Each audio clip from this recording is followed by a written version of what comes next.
اگر ایک business entity ایک ملک میں اپنی بزنس ڈیلنگز کو اس ملک میں ڈسکلوز کر دے خفیہ نہ رکھے، اور اگر اس ملک کے قوانین کے مطابق اگر وہ الاؤ کرتے ہیں کہ وہ آف شور ایکٹیویٹی کر سکے، اور اگر یہ دونوں انگریڈینٹس وہ پورے کر لیتا ہے، تو میں سمجھتا ہوں کہ آف شور کمپنی میں بالکل کوئی حرج نہیں ہے۔ میں آپ کو 2-3 مثالیں دیتا ہوں کہ ایک Pakistani I T company Pakistan سے نکل کے، کیونکہ وہ بین الاقوامی کام کرنا چاہتی تھی، وہ یورپ میں سمجھیں یا امریکہ یا کہیں اور جا کے انہوں نے اپنا ایک مقام رکھ لیا، بہت ان کی ترقی ہوئی ان کے کام سے، مگر آخر میں جب ان کو پتا چلا کہ ہمیں ہندوستان میں جو بڑا وسیع ایک مارکیٹ ہے آئی ٹی کا، تو جب وہاں وہ کام کرنا چاہے تو پھر انڈیا میں ان کے سامنے یہ ایک رکاوٹ آئی، کیونکہ یہ پاکستانی اونرشپ ہے تو وہاں کام نہیں ملے گا۔ ان حالات میں ان کو جو مشورہ دیا گیا وہ یہ تھا کہ ایک آف شور کمپنی بنا کے یہی کام آپ ہندوستان بھی کر سکتے ہیں، یعنی آپ اور مثالیں دے سکتے ہیں۔ اس سے شناخت جو ہے وہ چھپ جاتی ہے۔ بالکل، اور اگر شامی صاحب میں صرف یہ کہنا چاہ رہا تھا کہ اگر شناخت کو آپ نے چھپانا ہے کسی مجرمانہ مقصد کے لیے، اگر آپ نے کوئی پیسہ آیا ہے جو نارکوٹک سے، جو ڈرگ سے، جو کرپشن سے، جو ان قسم کے وسائل سے آیا ہو، تو وہ جو ہے ان کے لیے آف شور کمپنیز بری ہیں، مگر ٹھیک ہے۔ اور آپ کو میں نے بتایا تھا کہ پاناما میں اس وقت دنیا کی 40% مرچنٹ شپنگ پاناما میں ہے، یعنی 5 ملین کی آبادی ہے وہاں، ٹھیک، اور 40% دنیا کی مرچنٹ شپنگ اس ملک میں آف شور کمپنیز کے تھرو وہاں۔ ڈاکٹر صاحب ایک بریک ہمیں یہاں پر لینی ہے پروگرام میں، بریک کے بعد واپس آتے ہیں تو اس معاملے پر مزید ہم گفتگو کریں گے، ہمارے ساتھ رہیے گا ناظرین۔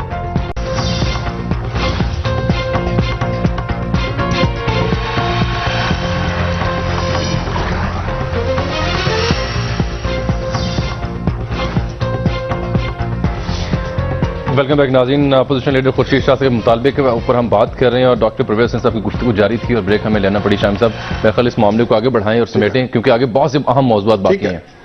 ڈاکٹر صاحب جی سر، میں تو سمجھا کہ اچھی آف شور کمپنی وہ ہے جس کے آپ وکیل ہو اور بری وہ ہے جس کا دوسرا وکیل ہو۔ آپ بہت اچھا سمجھے، اور اگر آپ کا یہ مشورہ اس کی کوئی فیس ہے تو میں دینے کو تیار ہوں۔ اب آپ مگر شامی صاحب میں سمجھتا ہوں کہ اس وقت ملک میں پارا بہت اونچا ہو گیا ہے، ٹھیک، بہت جذباتی ڈیبیٹ ہو رہی ہے، ہر ٹاک شو کے اوپر رہی ہیں، اور میں بڑے افسوس سے کہتا ہوں کہ not all of it but much of it is in informed. کوئی حقائق کے اوپر بیس نہیں ہے، پتنگ بازی ہو رہی ہے۔ میں سمجھتا ہوں کہ ہمیں 2 قدم پیچھے لینے چاہیے، آرام سے پہلے ساری چیز کو ہضم کر لیں۔ ابھی وہ کہا جا رہا ہے کہ پاناما پیپرز کی اور لیکس بھی آنی ہیں، اس جو فیز ہے اس کو مکمل ہونے دیں، پھر بیٹھ کے اس کی فیکٹ فائنڈنگ کا پروسیس جاری رکھیں۔ فیکٹ فائنڈنگ کے بعد میں سمجھتا ہوں کہ اگر ملک کو ضرورت پڑتی ہے کہ اگر ملک سے باہر کسی بین الاقوامی ادارے کے ساتھ تعاون کے ساتھ کوئی انویسٹیگیشن ہو تو ضرور ہونی چاہیے۔ ٹھیک ہے جی ڈاکٹر صاحب، جلد بازی نہ کریں، آرام سے پہلے دیکھ لیں کہ ضرورت کیا ہے اس وقت، بلکہ میں سمجھتا ہوں کہ شروع ہوئی ہے وہ بہت جذباتی ہے۔ بہت بہت شکریہ ڈاکٹر پرویز حسن صاحب اس بارے میں اپنا اظہار خیال کر رہے تھے۔ شاہم صاحب آپ خورشید شاہ صاحب اور دیگر معاملات پہ آتے ہیں ایک بار پھر سے، کیونکہ کچھ پوائنٹس ہیں۔ ایک تو یہ پہلی بات جی میری تو خورشید شاہ صاحب جو ہیں ان کے لیڈر جو ہیں پیپلز پارٹی کے، ان کا نام بھی آیا ہے نا اس میں، اعتزاز حسن صاحب کا نام، آف شور کمپنی، رحمان ملک صاحب کا نام اعتزاز نہیں ہے، رحمان ملک صاحب کا محترمہ کا، وہ وکیل ہیں، ان کا نوٹس فوراً آ جائے گا۔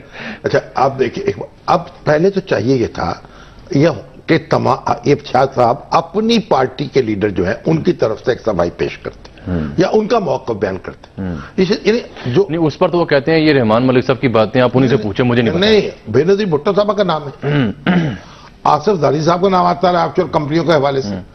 دیکھیے ایک پہلے ہمیں اس میں بیلنس کرنا چاہیے، اور دوسری بات یہ کہ جو الزامات ہیں